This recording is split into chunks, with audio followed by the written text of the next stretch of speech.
जय हिंद। आज जो भी हमारे प्यारे भारत देश में दंगा हो रहा है, तो उस पर जब कार्रवाई हो रही है पुलिस के द्वारा, सरकार के द्वारा, तो कुछ लोग उस पर सवाल उठा रहे हैं कि ये एक तरफा ही क्यों जो है से कार्रवाई हो रहा है। तो उसी पर मैं आज इन सभी लोगों को जवाब देने के लिए आया हूँ, जो ये सवाल उठा रहे हैं पुलिस पर और सरकारों पर। मैं इनको जवाब देना चाहता हूँ। सबसे पहली बात कि कोई भी अगर क्राइम होता है तो क्राइम के लिए 3 चीज़ें सबसे ज़्यादा ज़रूरी होता है। पहला, उस क्राइम के लिए प्लानिंग करना।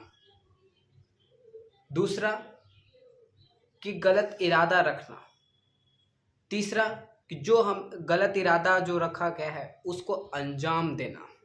तो अभी जो भी दंगा हो रहा है हुआ है, इसमें प्लानिंग हुआ, पत्थर, पेट्रोल बम, बंदूकें जो है से सब कुछ रखा गया छतों के ऊपर, है ना। और एक साथ एक वक्त में जैसे ही आया तो बहुत सारे लोग इकट्ठा हो जाते हैं और मुझे हमला करने की तैयारी करते हैं। दूसरा, कि जो उन्होंने सोचा था वो गलत इरादा था, हमला करना, किसी पर पत्थराव करना, ये तो गलत ही इरादा है। तीसरा, जो इन्होंने सोचा था उसको अंजाम दिया गया, तो क्राइम तो हुआ। अब बात करते हैं कि भैया ये लोग सवाल उठाते कि भाई एक तरफा ही क्यों। अरे भैया, एक कहीं पर आपने सुना है हमारे भारत देश के अंदर या कहीं पर भी दुनिया के किसी भी कोने में कि जब भी कोई क्राइम होता है तो जो क्राइम करने वाला व्यक्ति है और जिस पर क्राइम हुआ है दोनों को सजा मिले? कभी आपने ऐसा सोचा है? कभी सुना है कि दोनों को सजा मिलेगा? जो क्राइम करेगा और जो क्राइम जिस पर हुआ है उन दोनों को सजा मिलेगा? ऐसा कब से होने लगा? ये कहाँ से ऐसा सोच लेके आते हैं? भैया, जिसने क्राइम को किया है तो सजा तो उसी को मिलेगा ना, उसी को भुगतना होगा। तो ये लोग कह रहे हैं ना ना ना ना ना ना भाई, क्राइम करने वाला व्यक्ति और क्राइम जिस पर वो दोनों को सजा दो, दोनों को जो है जेल में बंद करो। क्यों भाई? क्यों क्यों? ये कब से होने लगा? मतलब कुछ भी मनगढ़ंत बातें एकदम उठा रहे हैं ये हमारे देश में कुछ बुद्धिजीवी लोग, क्योंकि ये लोग तुष्टीकरण की राजनीति के लिए कुछ भी बोलते रहे हैं। ये तो कानून को ही कटघरे में खड़ा कर रहे हैं दम। ये तो इस न्याय व्यवस्था तो छोड़िए, जो न्याय की प्रक्रिया जो हम सोचते हैं कभी कि जिसने गलत किया है सजा उसी को मिलना चाहिए, ये तो इसके ऊपर भी सवाल उठा रहा है कि भैया सजा तो दोनों को मिलना चाहिए, क्राइम करने वाले को और जिसने क्राइम किया उस पर, जिसके ऊपर क्राइम है उसको भी। ये कब से होने लगा? तो इस पर सोचना चाहिए ना इन लोगों को। अगर ये लोग अगर सोचेंगे, इन्हीं के इरादे से कभी ये लोगों ने अगर ऐसा कानून बनाने वाले अगर ये लोग बन गए, कभी इनको मौका मिल गया और ये लोग कानून बनाने के लिए कभी पार्लियामेंट में बैठ गए, तो ये लोग पता नहीं कैसे कैसे कानून बना देंगे।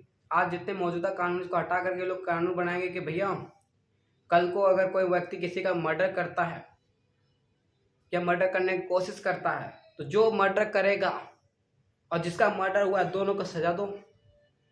कल को कोई जो है से किसी लड़की का को छेड़ेगा और किसी लड़की के जैसे जो है दुर्व्यवहार करने की कोशिश करेगा, तो जिसने किया है और जिस लड़की के ऊपर हुआ है दोनों को सजा दो। इन लोगों का भाई सोच क्या है? मतलब कहाँ चल रहे हो? जो पत्थरबाजी करेंगे तो सजा तो उन्हीं को मिलेगा ना। वो तो रैली तो आराम से जा रही थी, रैली निकालना कोई क्राइम थोड़े है। अपना धार्मिक रैली निकालना कोई क्राइम थोड़े है देश में। वो तो आराम से रैली निकाल रहे थे। और इन लोगों का सोच देखिए, इन लोगों का तर्क भी सुनिए कि भैया मस्जिद के बाहर से क्यों निकला, मस्जिद के बाहर से जो है जय श्री राम के नारे लगाते हुए क्यों जा रहे हैं? अरे क्यों नहीं जाएंगे? क्यों नहीं जाएंगे? क्या सड़कों पर किसी का लिखा हुआ है क्या? किसी की प्रॉपर्टी होता है सड़क? सड़क किसी के बाप का होता है क्या कि मेरे बाप का तुम नहीं निकल सकते, ये मेरा पर्सनल प्रॉपर्टी है? सड़क किसी का पर्सनल प्रॉपर्टी थोड़े होता है कि वहां पर से कोई नहीं निकल सकता है।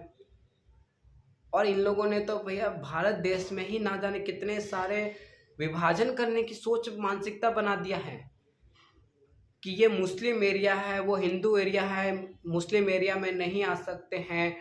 मुस्लिम एरिया से ही आने की परमिशन कानून पुलिस वालों ने क्यों दिया? अरे क्यों?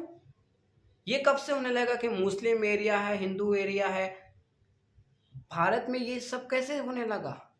और ये लोग क्या चाहते क्या है तुम कि मुस्लिम एरिया है तो वहां से कोई हिंदू व्यक्ति नहीं गुजर सकता। अगर वो गुजर गया तो क्राइम कर दिया उसने, बहुत बड़ा अपराध कर दिया।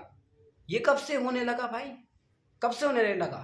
भारत देश एक सेकुलर मुल्क है, कोई इस्लामिक कंट्री नहीं है जहां पर आप अपना ही नियम कानून चलाओगे एकदम, जिस तरह से पाकिस्तान में होता होगा, जिस तरह से बांग्लादेश में होता होगा, जिस तरह से आज अफगानिस्तान में होता है कि वहां पर जो भी दूसरे धर्म के लोग हैं मुस्लिम को छोड़ करके, उन सबको देश पलायन करना पड़ रहा है। वहाँ तो भाई खुद मुस्लिम लोग जो है से पलायन कर रहे हैं, देश को छोड़ रहे हैं, इन लोग कट्टरवादी के लोगों की सोच की वजह से। आज हमें देश जो है से सोचना पड़ेगा सभी लोगों को, और ये जो लोग ऐसी बातें करें इनको भी, कि आप जो है तुष्टीकरण की राजनीति के चक्कर में इंसाफ को मत दबाइए।